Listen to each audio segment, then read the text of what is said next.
Welcome everybody to episode 216 of the You Can't Comp This NBA Trading Card Podcast. We're your hosts, Adam, Amy, and Russell Gibson. Wow, what have we got this week? Not much at all, really. It's a bit of a dull, boring, empty sheet, really, isn't it? There's nothing happening at all, is there? There's no allegations brought against players. There's no upsets in the Eastern Conference Finals or Game 1. There's no coaches being fired. There's no random card shows. There's no There's no nothing. hobby hangout XL to talk about. Might as well just end the feed right now, really. Don't even know why we bothered recording this week. There's no news. Yeah. Oh wait, that's not that. No, the run sheets. Oh, there's a little bit there. Maybe we should start with spin a wheel. There's a lot going on. I think we should start with the hobby hangout. Let's recap what I found to be an incredible weekend. I was going to say, let's talk about ourselves, but it's not really about us, is it? It's about It's the hobby. The collecting hobby and the community in Melbourne. And I think we should congratulate Andrew for putting on a fantastic show. It was a massive show. It was a monster effort. And I tell you what, it impressed. It was definitely an increase from the previous venue, which was the hobby hangout. And it wasn't given a designation of size, but if this is what XL looks like, let's stick with XL, because that was incredible. So what was your top 5 or top 2 or 3 positives? Positives out of the weekend? Then we'll talk some negatives and then look, it was positives for me was the space. It was the walkways. It was easy to navigate for me. It was I felt like I could breathe when I walked away from vendors and walked to the next area. Yep. It was so spacious. It was great. And I heard vendors saying the same thing too. They had more space than what they were anticipating. Yeah. Oh, the physical table size. There were some very happy vendors there. I was looking at photos of a different hobby meet that was on the same weekend. It looked to me like the vendors were almost back to back. Sardines. Yeah. They had their own lane in between all the vendors too. It's just like little things like that I think that they've definitely reflected on in the past and sought to improve it. So definitely the spacing was absolutely improved. On the flip side to that, with the spacing in the corridors to walk around and navigate the entire show, the really positive thing was that I didn't really see any empty space at the tables. There were so many people there that we were. It's a bit misleading. So I think like when I was taking some photos, I actually felt like, I'm just taking pictures of empty rooms. Like it didn't really capture it that well. You sort of needed to almost angle the camera towards the tables, not so much just you couldn't even see what was going on because there were just people, there's a wall of people around the tables, which is great. Yeah. Thought it was fantastic. What else was there? There was a lot of variety. There were the AFL players signing autographs and doing photos. There was Magic the Gathering tournaments happening, and like the drafts on demand. I think some casual play. Yeah, so that. For me, that part of it was the most aesthetically pleasing part to look at because you had all these people just sitting at tables, either opening boxes or playing Magic. I don't know how to play Magic, so whatever that they were doing, they were doing. They had the tournament play for Magic the Gathering, but they also had like the trade zone for the Pokemon people. There was a trade zone for other for other TCG and also for trading cards. But they just had tables also where people could just sit down and open boxes together, and I don't know, that type of stuff for me is, I just really like to see people interacting on that level. So, and it was in the right vein. Like it was, there was a comfortable trade zone. It wasn't a dark corner of the area. It was right out in the open. And that's something they've definitely not capitalized on in the past. So again, I think that to me is a massive improvement. And then obviously the other zone, which I have to admit, was a little bit of a favorite of mine. Was the stage. There was a stage. It was out. There was seating there, and there was a banner that looks very similar to the screen to my left on the if you're on the YouTube with our banner on it. That's right. We got to host a panel, and then we interviewed. We interviewed Eric from Whatnot. So I think. Yeah, let's talk about Whatnot because we had 2 sessions planned and unfortunately Yeah. The second guest wasn't cancelled or wasn't available. Whatever happened, we don't know. And so, and the point of the story is, we literally walked around to tables begging for people. Not begging's not the right word, but at the very last minute, like trying to find an alternative guest. Yeah, and also I think, like, and being fair, I think sometimes people don't want to come up onto the stage. They don't know what they're going to be asked. Are they going to be put on the spot? Are we going to try and make them look silly or try and talk about something, they don't want to talk about? Like, I get it. Clickbait content creators. We're not. Yeah, out. But I think if people don't know who you are and your brand, and to be fair, Whatnot had no idea who on earth we were. Well, they do now. Yeah. Let's hope they weren't disappointed. And look, he was really generous with his time, and I think that I agree. He answered his questions, really thoughtfully and genuinely.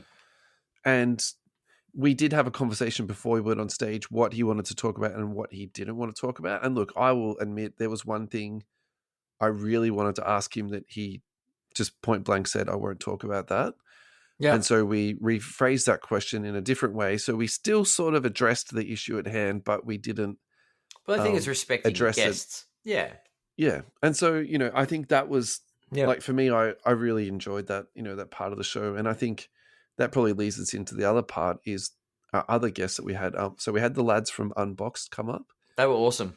And again, they gave their time so generously to us. So they gave an hour of their time to come up and answer questions. And this podcast hasn't been released yet, but I've edited it quite extensively this week. So to get the live feed from the stage, yeah. So look, there's going to be a bit of ambient noise in the background there, but at the same time, I think the actual content is worth trying to polish up and trying to listen to, because like some of the stuff that they said on the day, to be honest, I didn't really pick up on it. It was a little bit hard to hear exactly what they were saying and all the nuances of it, but there was a few things that they said in the podcast. I'm like, actually, that's really interesting. So I think, guys, when that does come out, please, give your time to the lads from Unboxed. And the other person, obviously, too, is Lane Pierce. And I will say it right now, Lane is one of the flagship ambassadors of our hobby.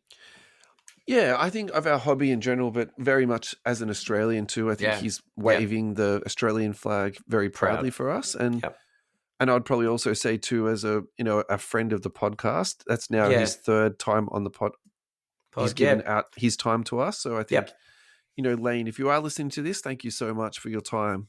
Yeah. Because we love talking to you and, hearing your insights, which are very insightful to the hobby. So it was great. Yeah. So I think we can. It was well, obviously the stage wasn't just us. Whatnot were doing some live breaks on there. There was some content that was being made.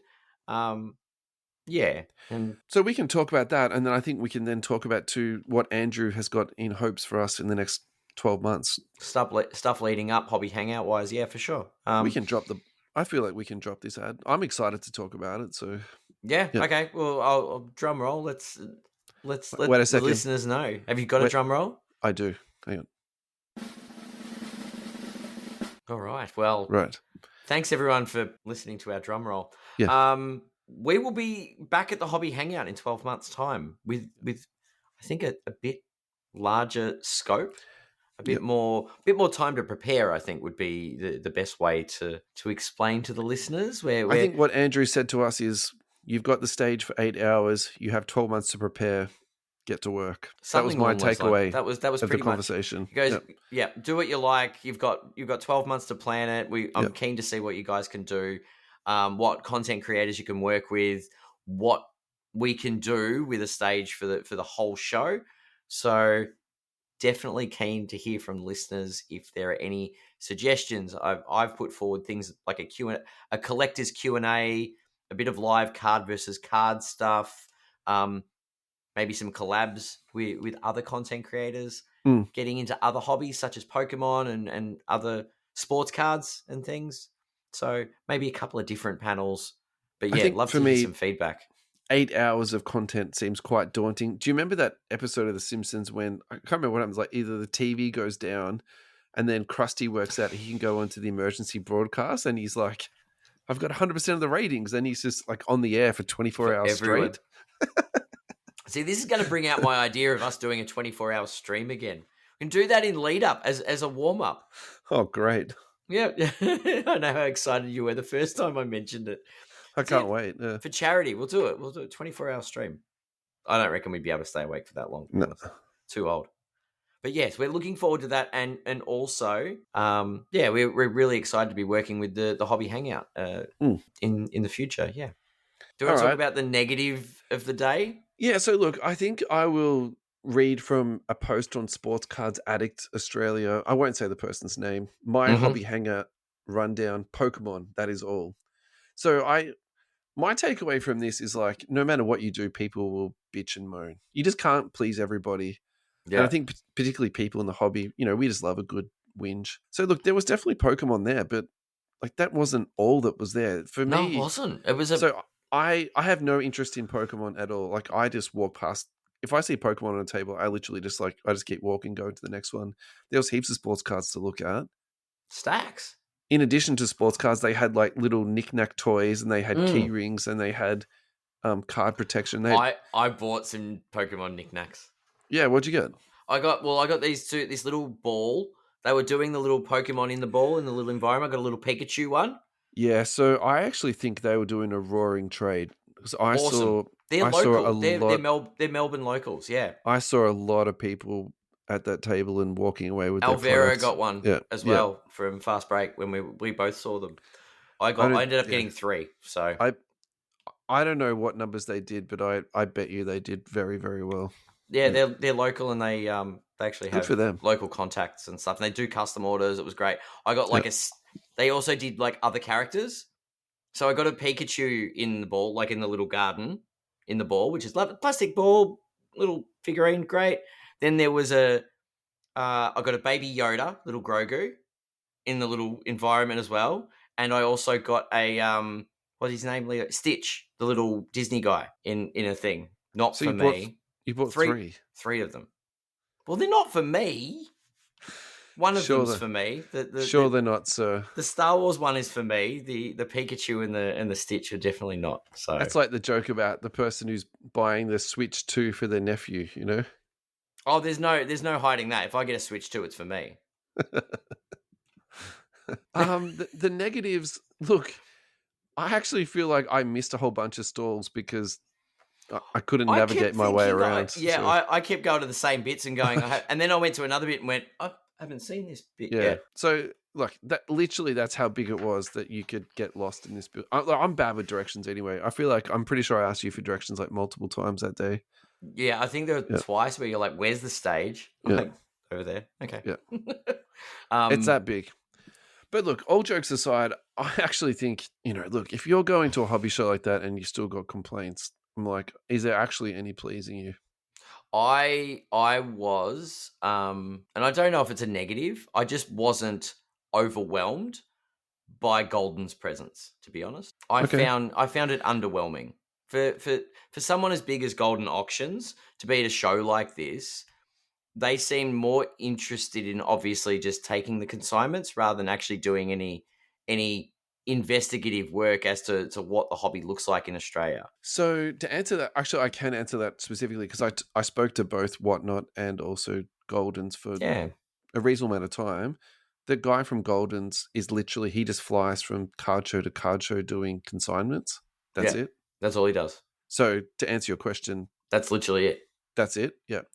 Whereas the guys from Whatnot are actually trying to establish a footprint in Australia, and they've flown over the team from New York to help the Australian guys set up. Yeah. So they're the ones who are doing like the deep diving and the digging. And so, for example, and they spoke about that on the podcast. He's like, we now are going to be having an Australian football cards category because they understand. Crazy. They understand the Australian market and, trying to get into that. So, and I think that, but that's the, for me, someone building a business with the hobby in mind, rather than just the numbers side of it. And obviously Golden Auction, they have their place, obviously, but that didn't impress me, that they're just coming in for numbers. Show us your good stuff, that's all we care. Like, we didn't want to talk to people. And that said, I think they went home with a couple of very cool consignments from what I saw. I suspect for them, that was a successful day at the office. Yeah. I'll tell you what, if I had the money, the cash available, I would have made a very large purchase on that day. Oh, what was the card that you were? The set of cards. The Nikola Jokic one? Yeah, the Nikola Jokic Revolution Rainbow. Rookie Rainbow, wasn't it? Yeah. Rookie Rainbow, yeah. Did it have the 1 of 1 in it? Every variation. I wanted to know that. It'd have to, wouldn't it? Yeah. I don't know if it had a 1 of 1. I haven't got the checklist, but can you imagine that? Like, it's Jokic. Yeah. Yeah, I reckon that'll fetch a pretty penny when Golden shows that off. A couple of like really nice Steph autographs that I saw, and there was some MJ autographs. Yeah. I just, I think this is one criticism that was probably floating around a little bit, was like some of the pricing there, and then trying to negotiate with people. And I actually didn't have a problem negotiating with people. So I think one thing that was mentioned by more than one person was like, they bought the card in peak COVID and it's moved down significantly, 30 or 40%. Yeah. And they don't want to go backwards by a couple $100 or $500 or whatever. Yeah. So then they're like, I'm just going to hold tight. So I think people are offering comps, and then that was sort of, creating some sort of like, yeah. I mean, for me, on sort of a more, you might say humorous, but also a very much, much smaller scale, I bought an Admiral Schofield. Yeah. And the seller literally said to me, I paid X amount of dollars for this. And if I sell it to you for like what you're asking for, I'm going to go backwards. Like, but I'm like, who else is going to buy this card? Yeah, actually, you found the only Admiral Schofield collector in Australia. You find me another Admiral Schofield collector, and then, then we can have a bid off. But until that time, here is my offer. Yeah, like, exactly. And we did come to a deal. It was all fine. But I think it's the same sentiment, but just obviously on a much smaller scale. Right? Yeah. I don't know. I guess I wasn't getting any big cards, so yeah. Did you pick up anything good at the Hobby Hangout? Look, I did, and I picked up a Giannis RPA, which I'm super weird about cards because I can spend, say, I don't know, $50 and feel terrible about it and ruminate and go like, why did I waste my money on that $50? And then other times I can spend, what I spent on the Giannis and feel totally cool about it. So, when you just sort of, you get a good deal and you feel happy and you're like, I'm pretty sure this is going to be trending in the right direction. He's down at the moment, and, I'm totally fine with that. And so, I think also too, I sold a bunch of cards that I was kind of happy to move on from, and I was hoping to buy something bigger. And then when I saw this opportunity, I was kind of like, look, this is pretty good. Yeah. And it's kind of one of those things of like, I could have bought that, or I could have bought a lower grade PSA, say 9 or an 8 silver rookie card. Yes. It's like, well, what would you want for that same price? And I'm like, this came in at a BGS 9.5. Yeah, it's a sticker autograph, but it's got that old school auto that he's got. And yes, it's a patch. Like, do you know what I mean? It was just kind of like, it was really interesting too, because like there was veteran patch autographs of him there that was far more expensive than the rookie patch autograph. And I was like, is this just like one of those purchases where it's a bit cuckoo and, it'll come good one day? Like, so maybe. Anyway. It depends on the runs. Yeah, I don't know. It's weird. Anyway, who knows? I picked up a couple of interesting cards. I thought it was a good opportunity. I made a decision at the start of the day that if I see something that I can get off my list, I'll do it. So the first card I bought was, I think it was PSA 6. I think it's a PSA 6. Yeah. Larry Bird, 1981 Fleer. So the reason I wanted that is because that's the first appearance on a solo card of Larry Bird. I actually wanted the Magic, but you don't see these cards every day at shows. So yeah, it cost me like $80, but it was a Larry Bird, what I would call a Larry Bird rookie card. It's the first single card appearance of Larry Bird, rather than that triple card that they all call the rookie card. I call it the rookies card, but whatever. I think that the rookies card is the real rookie. I disagree. Because it's got multiple players on it, and it's PSA 6. Look, I'm happy with it, and I want the Magic. No, I'm not trying to like. I don't think it's a bad purchase. I'm just saying, like, I think. Yeah, I don't know. It's the Larry's league first card. The league leaders. Yeah, I get it. It's the first card, but it's the first card he's on, but it's not his first card. Yeah, because it's his and Magic and Dr. J, isn't it? All right. Anyway, the other card I got was finally a Steph Curry rookie. Congrats. It wasn't the biggest one. It was the Davidson in the Davidson. Well, actually, is it a Davidson uniform? No, it's a Warriors warm-up uniform, but it's a prestige. So it's not a Warriors uniform. It's a training uniform, but that's, Good one, mate. Congrats. I was happy. I feel like that's sort of a fractional card, just like my Giannis RPA, right? Yeah, but it was like, you know, it's not the big boy, but it's like something that you like. Yeah. Well, I now have a Steph card that when I get another rookie card, I can upgrade to that one. Yeah. That's right. Yep. So I'm on the You're moving up the track, so to speak, right? On the treadmill. Yeah. So they were the two highlights for me card wise. I thought it was a good day. I'm really looking forward to the next one. Yeah. I think the guys, Andrew did an amazing job putting it all together. Yeah, he did. To see everybody. We spoke. We saw Cherry. We saw our sponsor Fast Break. We saw Lane and the Hobby Australia. We saw Shaq Fu. We saw Matt Fever. Card Fever. Peter Georgie. Yes, we saw the boys from Double Coverage. We saw a lot of people. Yeah, I met.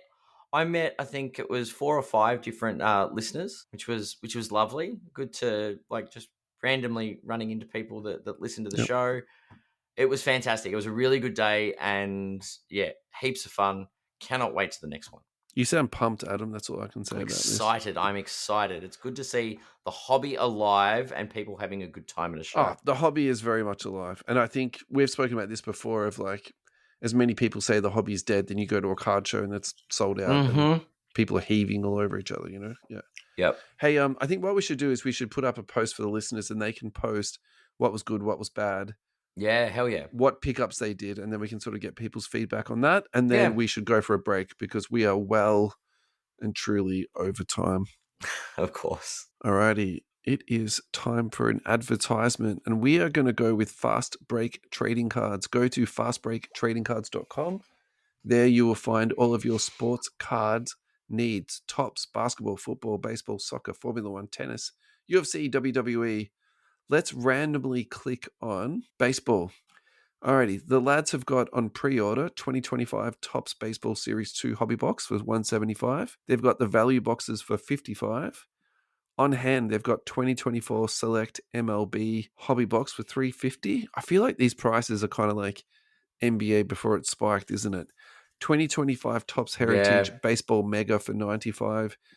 Heritage Baseball Value Box for $50. As always, the guys will sort you out and take care of you, give a great deal to you. Go to fastbreaktradingcards.com. Otherwise, go down to their shop. Fridays, Saturdays, and Sundays, 75 Tulip Street, Cheltenham, 3192. Thank you so much for the support, guys. We appreciate it. Alrighty, we are back. We are. Right, we're going to do this in 2 minutes. I'll put the clock on now. Zion is allegedly, he has been accused of rape and physical abuse charges. There's also some kidnapping / locking people into rooms, all this type of stuff. Yeah. So I think without going into all the details, you can go online and find it. There's actually the court documents have been somehow leaked. I have no idea how on earth that happens, but I think what we should probably do is just talk about him in terms of his hobby value, because obviously he's taken one of the biggest dips in, well, maybe not sports cards history ever, but he's got to be in the top 10. Well, he was hyped up beyond anything, and then he was hyped up, and he also was in the middle of the craziest time. True, but it was one of those hype, injured, unfortunate events. Yeah, yeah, and also to a team that had other unfortunate injuries too. So it's a bit unfair. Alrighty, let's go to his PSA 10 silver, because that's what we do at this show. Well, it's a good barometer, isn't it? There's usually a large amount of data points. Yeah, let's see. So he's currently trading at 200 for a silver PSA 10. So in the last 3 months, he's down nearly 40%. Yeah.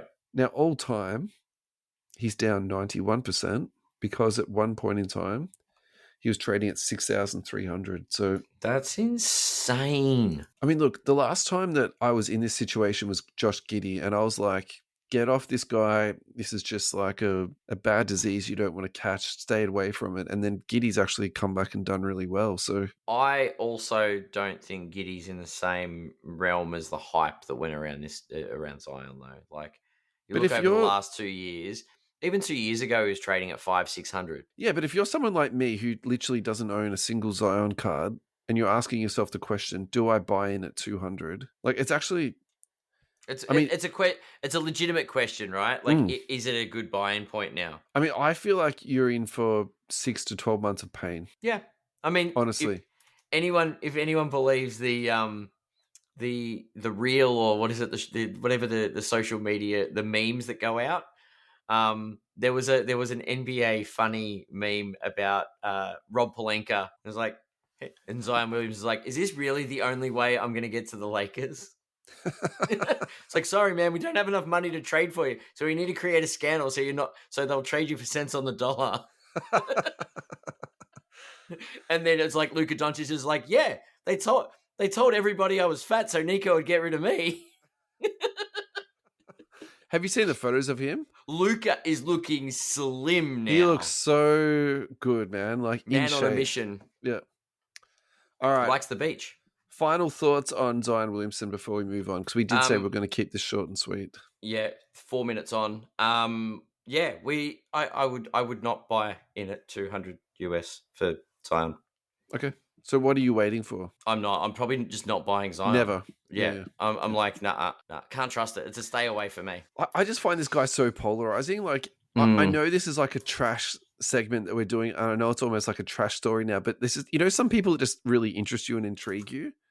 Like, as much as I know this next? Is... Oh, I'm happy to grab popcorn out and watch what happens. Yeah, for me, Zion is like doom scrolling at 2:00 in the morning. I just can't stop, But it's like, I know this is bad, but... Yeah. And he'll end up on a team and do something. He'll do something amazing. But also, too, I'm just kind of like, is he going to get back to 2K at one point? Do you know what I mean? Like, he's still that guy. I'm like, what does he need to do to get back to 500? Yeah. All right, let's move on. Yeah.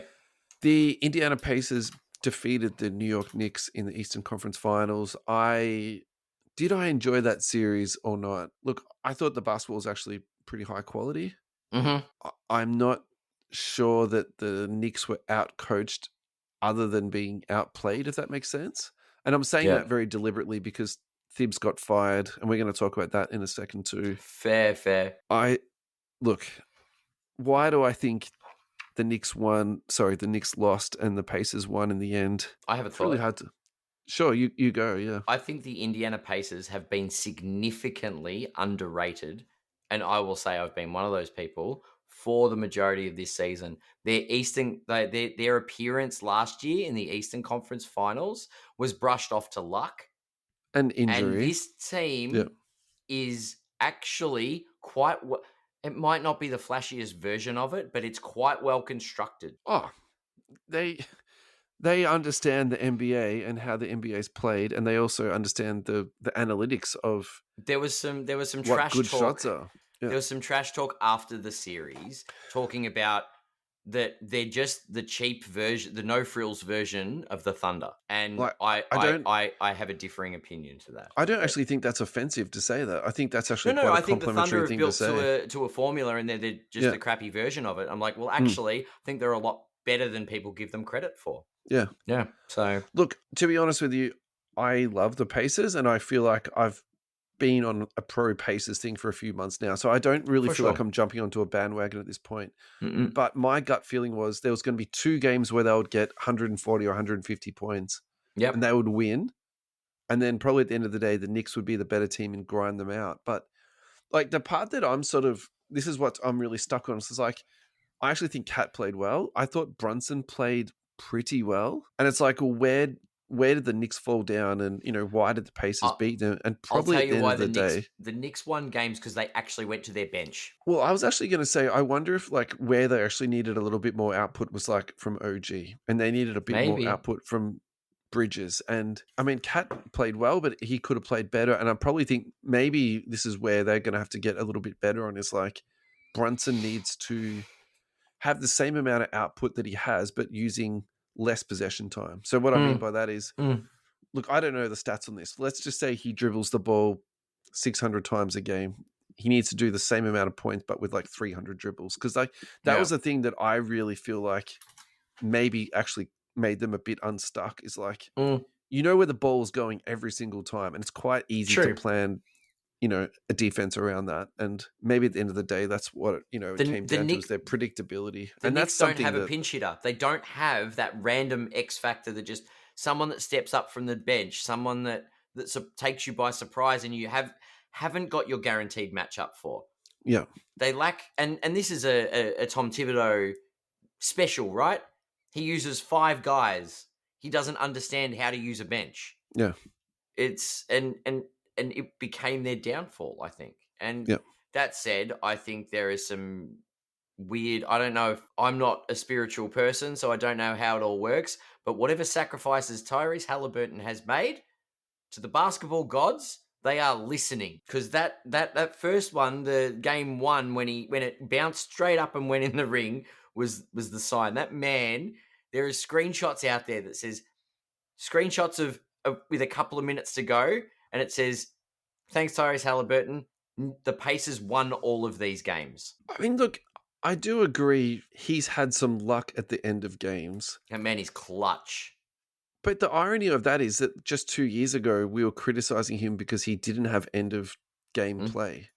So I think all right. The listeners, the community was criticizing him less than a year ago because he was the most overrated player in the league. Well, that was just like 2 months ago. Yeah. But I think like you need to like sort of have some context for that. And the other thing too is like they're professional basketball players, so how much luck goes into it. And one thing I hate about basketball a little bit is like, because you make a shot at the start of the game or the end of the game, those are still 2 points that win you the game, right? Do you know what I mean? Step back 2, because it was 3 mil away, a centimeter away from being a 3. The choke shot where that bounced straight up. Yeah. Now that is a lucky shot. Lucky bounce. Sorry. Okay. Anyway, you can hit back iron and it can just go out. Okay. One thing I actually my gears are a bit grind on this one is he didn't win the Eastern Conference MVP. You cannot tell me. But he only hit those couple of shots. Pascal Siakam did the lion's share of the work.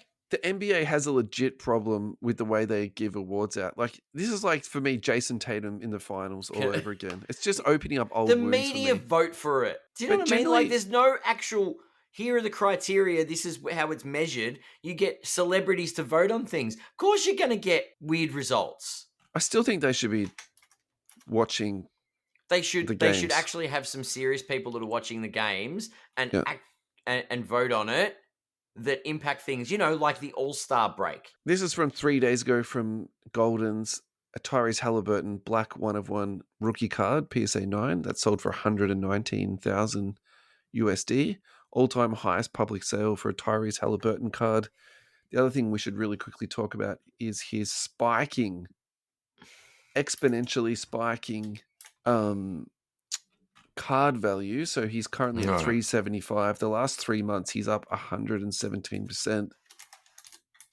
Even in these uppers, which he is definitely on the uppers, he's still got a little bit of up and down sort of happening there, which is if you look at the all-time value on Tyrese Haliburton, he's very much up and down. Look, at what point do you mint somebody or do you crown somebody that they're now in the top 10 or they're in the top 20 of the NBA players and, they're a safe purchase at 375?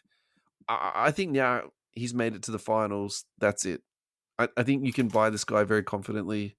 I don't think he's disappearing into nowhere land. I mean, this is a fun question, but maybe we can do this when we come back from the break. And it's my thought piece around the changing of the NBA guard. So it's no more LeBron James and Steph Curry. Like, we're clearly got starting to see that. Yeah. So how about we hold that thought? We'll go to a break. We'll come back and we'll talk a little bit of that. Yeah. Alrighty, guys. So at the moment, we just have 2 sponsors to support the show because unfortunately, GTI have dropped off and of course, Hobby Hangout is finished. So that's all done and dusted.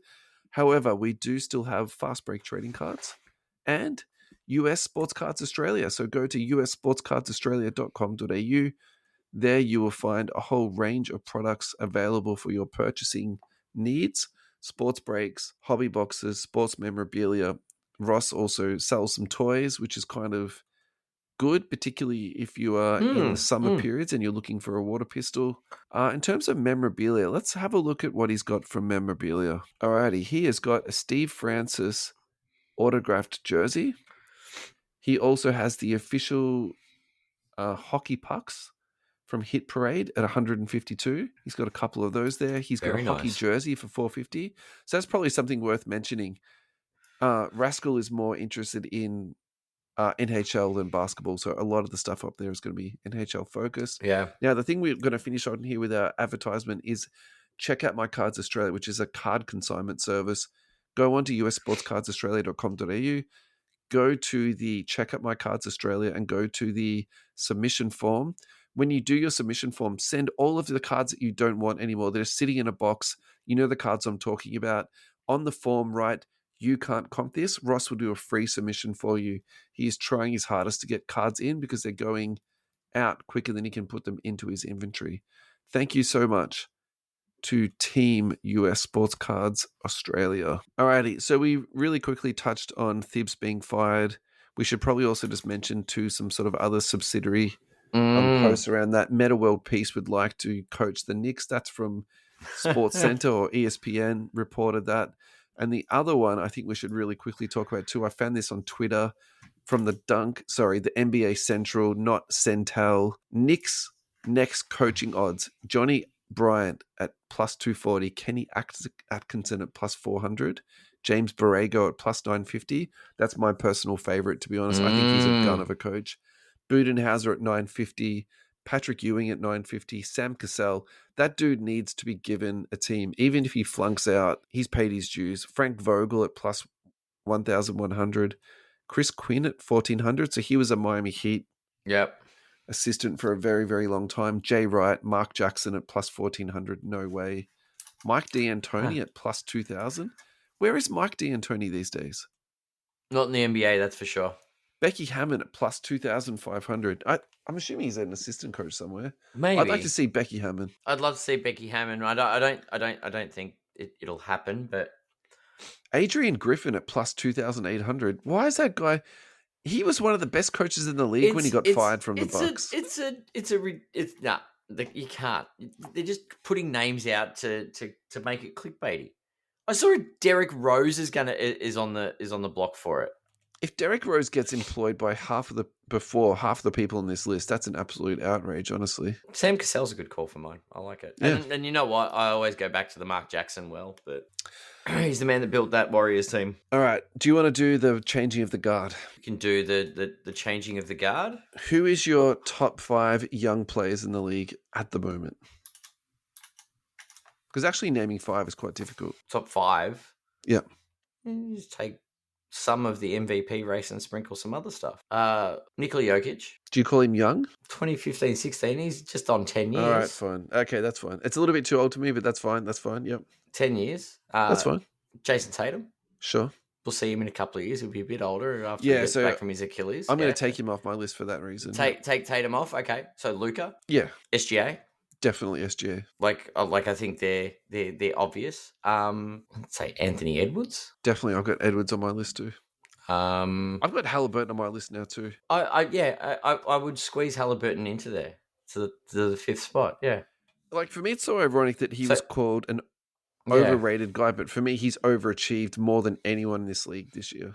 But taking that team to the finals is absolutely insane and unbelievable. But think about this, right? At the beginning of the season, we talked about the Olympic team experience. Yeah. Is anyone surprised that this guy did the class project, joked about doing the class project and just sitting back? Do you think he just went and took photos at the Olympics?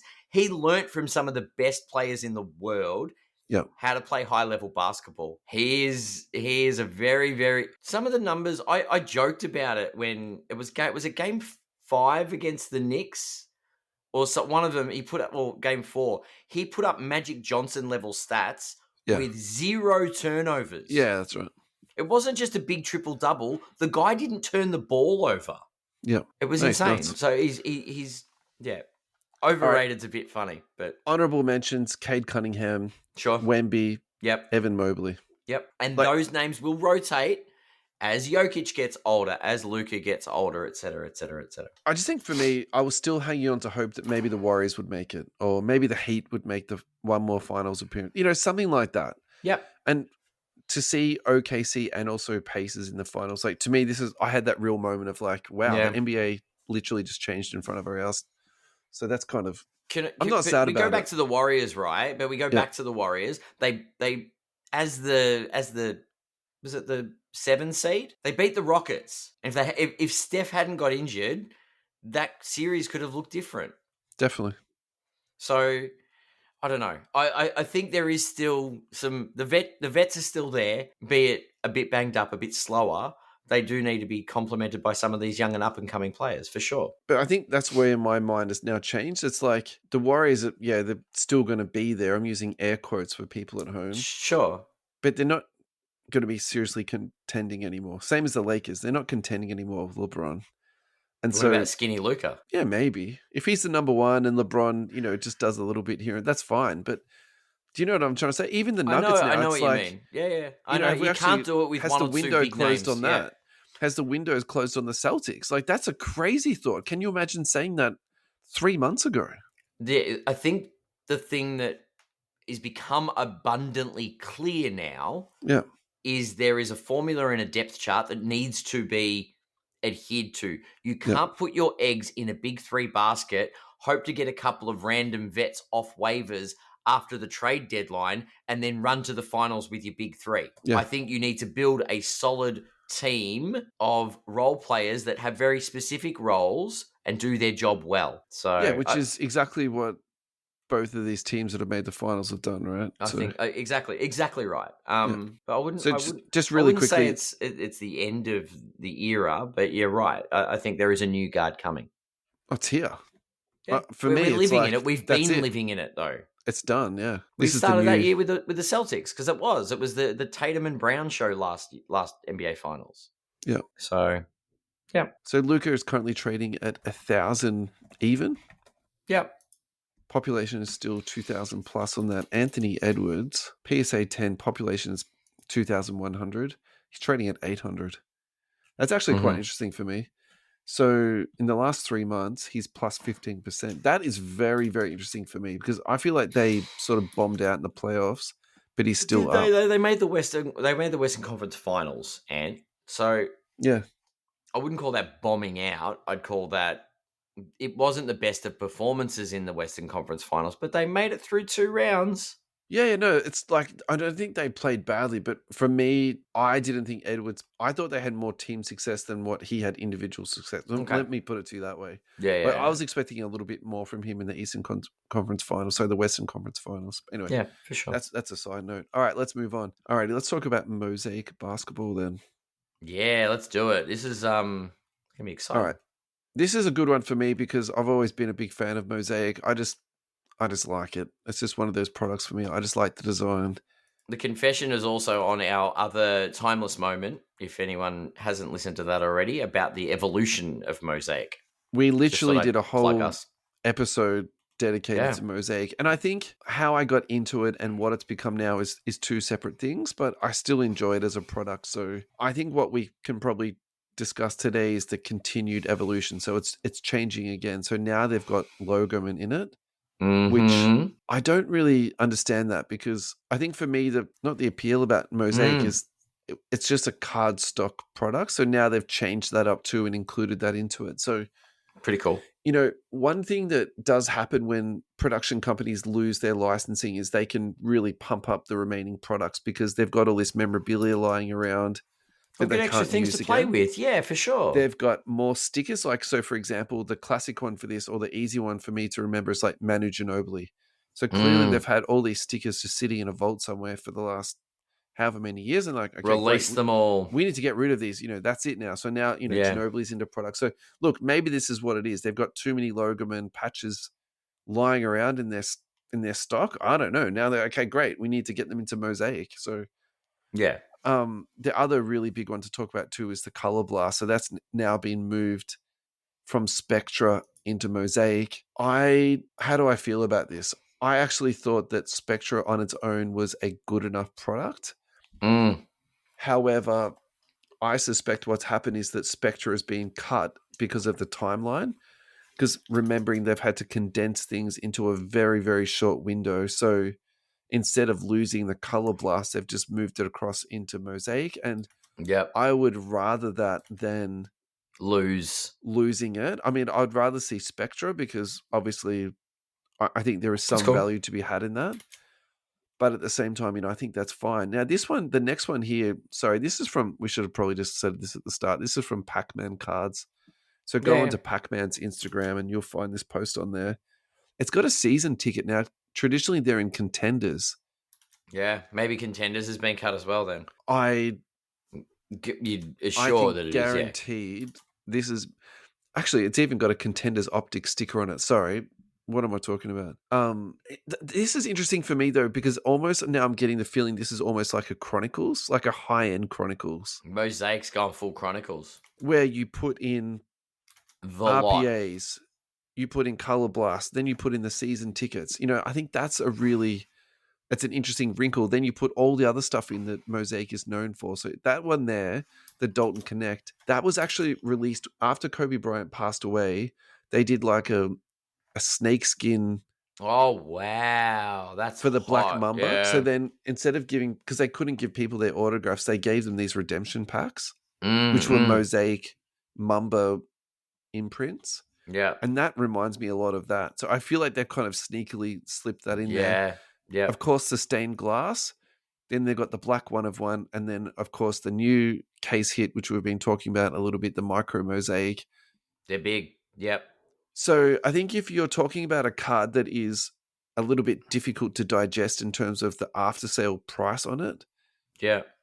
These for me, as much as I love them, I really struggle with the after sale pricing on this. And you can look, I'm obviously looking at that from a little bit of a glass half empty sort of perspective. Yeah. But as a collector, obviously that's, if you hit one of those in a break and you go on to flip it, that's a fantastic, delicious though. Yeah, it's a fantastic outcome. They're nice cards. They're this is exciting. It's going to be an exciting release.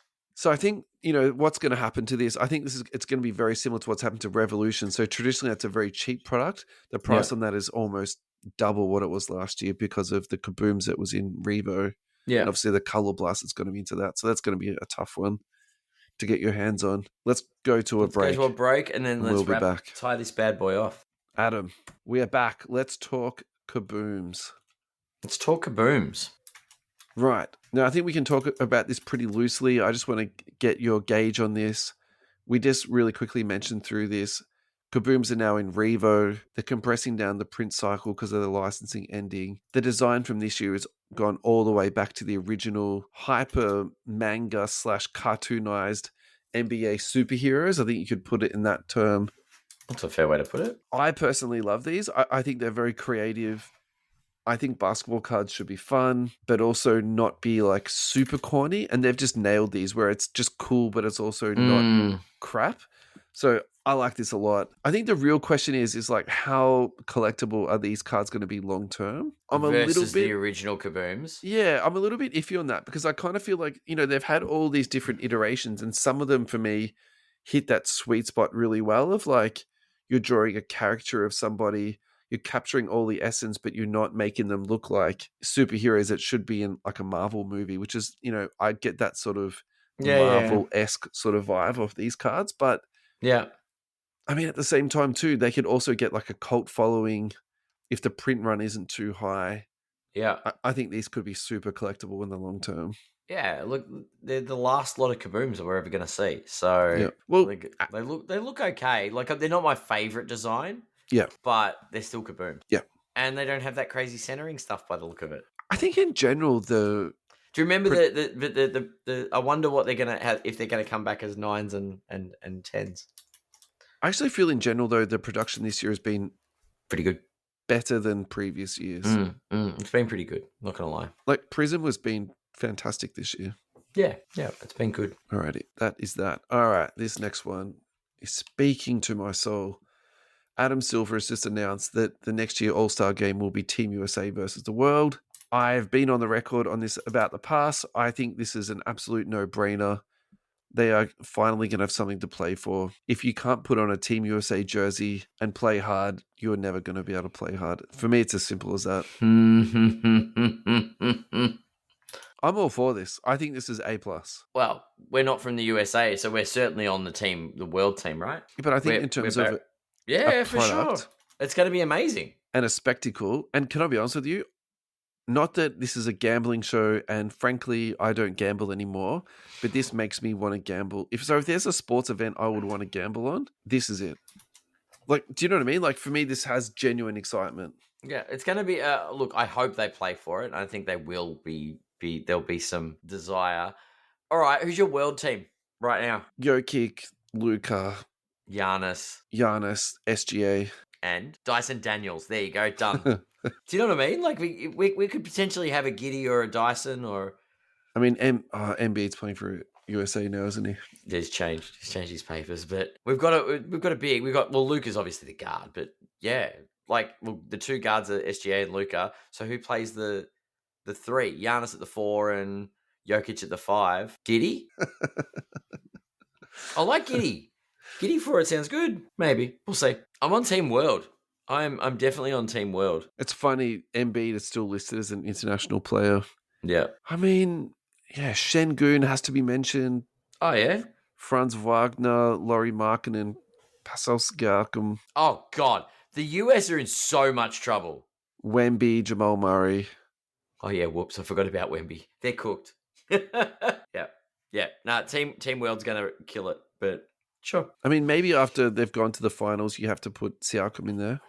Yeah. But then maybe for a bit more shooting, you would have Wagner out there. But at the same time, yeah, it's going to be a lit team. So instead of East versus West, you have to vote USA versus the world. I like it. I'm not too sure how it's going to roll, to be honest, with all the voting and stuff. Yeah. I think it'll be exciting. It'll be interesting. And I think it'll be a fresh change. And it'll probably be a defenseless fast, but at least they're going to pit them against each other. Yeah, I'm all for this. Looking at the list, I think we named most of them. Yeah. Good idea. I like it. I don't think you can mention Porzingis, Rudy Gobert, OG, Giddy got to mention. Yeah, we didn't miss many, mate. We did well. Pretty good. I like it. Alrighty. This is a listener question from Ados Uchos. So thank you so much, Ados, for your fantastic question. Yep. Hey, legends. First time, long time, quick question about the Luka card market. How would you approach selling a Luka Doncic card when he's in a Mavericks jersey now that he's playing for the Lakers? From a pure value perspective, sure, it's still Luka, but does the uniform shift change the game? Are buyers less keen on his Dallas cards now that he's gotten better sushi options in LA? Obviously, the rookie cards will hold or improve, but this question relates to non-rookie autos and case hits. See the picture, which is a Galactic from 2020. From a pure value perspective, sorry, I read that already. On the flip side, who's buying that card? Surely the trade has left such a bad taste in Mavs fans' mouths that they wouldn't want a Luka. Would love to hear your thoughts on this unique situation. Keep up the great work. Thank you, Ados, for your lovely compliments and also your great question. My perspective on this is that you have to remember with NBA collectors is that not all of them are puritanical. So what I mean by that is there's very few people that are out there collecting who are like, I ride and die with the New York Knicks. I ride and die with the Utah Jazz, and that's the only cards that I'll buy. And I won't buy anybody else if they're not in a Utah Jazz uniform. Like, it's just not really how the NBA is anymore. And part of the reason for that is because of the player movement. And I think also part of it, frankly, too, is like the way that we consume media. There's not that sort of like local cable situation anymore. You can access and watch pretty well any game on any time around the world. So agreed, yeah. I personally believe that people more collect players these days. So for example, if you believe in the Luka brand, you will still continue to invest into it. And is him moving to the Los Angeles Lakers a positive or a negative? I would strongly argue that this is actually a positive for him and not a negative. And so for me, I haven't looked at the numbers on this, but I think what he's kind of trying to tiptoe around here is like, I've got this really sick card, but maybe the value's gone down a little bit. Look, if that's the case, my advice to you is I would be snapping up case hits that have dipped in value, because this is what we talked about last week with Chet Holmgren. It's like sometimes cards go down in the hobby for the wrong reasons. If a player is healthy and doing all the right things and their cards are going down, there's nothing wrong. It's just you found a pocket in the market and you need to go out and exploit that. So, probably my advice to you, Ados, is like, don't panic on this card. Just sit tight on it and it'll come good. So, yeah. Yeah, it's a big Luka. It's still going to be Luka. There will be, sure, you're going to get people to go, I want to, if it's not a rookie, I want it in a Lakers jersey. But you're going to get people to go, it's Luka Doncic, that have followed him from day dot. Yeah, and people flip him, invest in him, roll in him. Correct. So, yeah. I mean, there's been other scenarios where people have just waited and bided you just bide your time and things will pan out. Personally, I wouldn't touch it because it's in a Mavericks uniform unless it's a rookie. And I won't touch the rookie card because I think they're overpriced. Case in point, you're a Lakers fan, right? I bleed purple and gold. Yes, yeah. I am a Laker. I follow a team. I don't follow a player. Yeah. I think everybody's quite well aware, as I've been tagged twice in the comments, with regards to my thoughts on Luka Doncic's card values. Yeah. We now have similar basketball views with regards to winning a championship. So hopefully he performs. Now, we almost have now a tradition of ending the show with Michael Jordan every week, and we are going to do exactly that again. However, we are going to do a card in a minute, but the first thing we're going to do is discuss a quote that Jordan had about joining NBC. This is from Twitter, @HighNote, and note is spelled NOTEEE. This is insane. Michael Jordan told NBC that his main reason for collaborating with the network is to address the toxic energy that his own fans have brought to NBA culture. He wants to kill the narrative that he was flawless, put an end to the 6-0 argument that they use against today's players, and get his supporters to stop disrespecting LeBron and other athletes from the modern era. According to MJ, he's tired of people using him as a weapon to discredit the generations that came after him. It's shocking to hear that he doesn't echo the sentiments of his fan base, which is what many assume because of his silence about the subject.